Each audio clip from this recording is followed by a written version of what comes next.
স্বামীকে নিজের বশে রাখার 4টি চমৎকার টেকনিক। খুব বেশি সমস্যা না হলে স্বামীর আগে খাবেন না। সম্ভব হলে সবসময় একসাথে বসে খাওয়ার চেষ্টা করুন। তার কি লাগবে সেটি খেয়াল রাখুন। এটি নিয়মিত করলে স্বামী স্ত্রীর প্রতি অনেক খুশি থাকবে।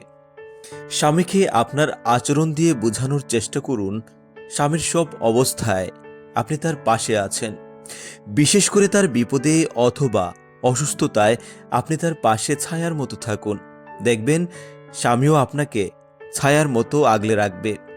কারণ বিপদের সময় পাশে থাকা মানুষটাকে ভোলা যায় না। স্বামীর দুর্বলতা আর অক্ষমতা নিয়ে কখনো খোঁটা দিবেন না, বরং তাকে সাহস দিন, এগিয়ে যেতে সহায়তা করুন। এতে দেখবেন স্বামী আপনাকে মন থেকে ভালোবাসবে। স্বামীর পরিবারকে সম্ভব হলে আপন করে নিন।